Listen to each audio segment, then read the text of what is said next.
So, with big labor making a full-scale assault on free market capitalism, is now really the time to make it easier for unions to organize?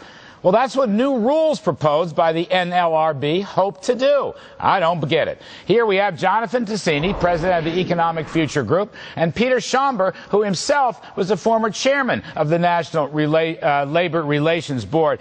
Peter Schaumber, this is a breathtaking reform. You used to run this board, NLRB. They're going to take from 3 months down to 10 or 12 days between the time of the union petition and the actual election. Doesn't that just completely screw business? I've never seen anything like this.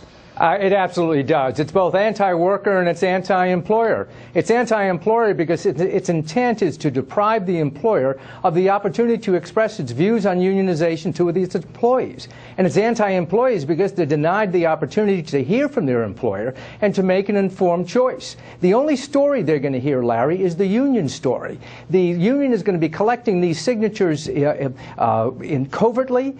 They're going to be telling the employee all that the union can do for them. They'll be making promises, which they can do. The law doesn't restrain the union with regard to making promises to an employee, but the employer will not be given a meaningful opportunity to counter any of that. Jonathan Tasini, this looks like this Quickie election stuff looks like a backdoor card check. What do you say to what Peter's just saying? Well, I want to answer what Peter says, but I want to make two quick big points about this. One is having a common problem that men have, which is exaggerating size. Every time you say big labor, let's be honest, the labor movement in the private sector is under 7%. But so let's kind of dispense. That's beside the point. No, it's an important point. It's an important point. Please answer what Peter said. It's an important point. Why should this be a 10 or 12-day process, Jonathan? That's what I want to know. The second point, Larry, is you keep saying something about this being the reason that we're uncompetitive and that it's some assault on capitalism. The truth is that the reason we're in this economic downfall has to do with the misbehavior on Wall Street. As to what the former general counsel said, the NLRB and the election process has always been, in my view, anti-union. It has taken way too long. And actually, if employers would abide by this streamlined process, I think they would get it resolved, the elections would happen, and they'd move on, and there wouldn't be this continuing hostility in the workplace that naturally this kind of conflict creates. But here's the most important thing, and I may be actually... Let me get a reaction from Peter on this, because, Peter, I want to... According to the Wall Street Journal today, the time frame between the petition and the actual election has been, until this 10 to 12 day stuff, has been about the same going all the way back to the late 1940s and 50s when the unions had about a third of the workforce. Is that not true? Because if that is true, then I want to know why this truncated Quickie election is happening.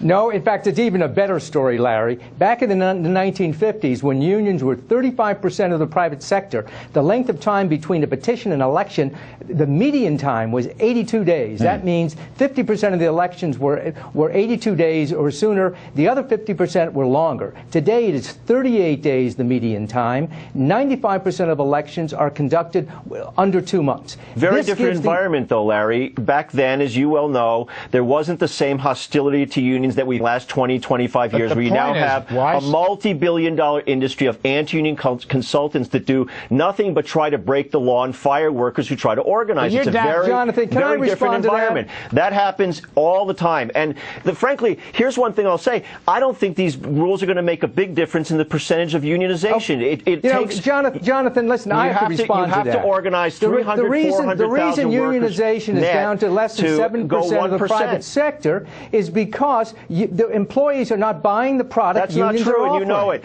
The polls are very consistent over the last 30 years. Support for unions is more or less within the same framework. The difference is there's an assault against people who try to organize. No, it's a fact. Gallup polls, everything. It's within a certain range. It doesn't deviate gradually. What has changed is let's just get this stuff out. Go ahead, Peter. Please react to what Jonathan's saying. Listen, Jonathan, that's not correct. There's a Rasmussen poll that says just the contrary. There's only one poll that supports that assertion. No, the problem with well, organized labor today is it doesn't look in the mirror. It's back in the 1930s. It has a combative relationship with employers on the large part, and it needs to change the union model. Instead, what's happening, the board is trying to force these votes so that a union will win from an uninformed electorate. And I have to end this. I'm sorry, we're out of time. I just want to say I don't understand how the National Labor Relations Board can be so hostile to business and change. This is the most sweeping change in 50 or 60 years. So we're going to leave it there. Okay. Jonathan Tasini, Peter Schaumber, thank you very much. Coming up on Thank you very much.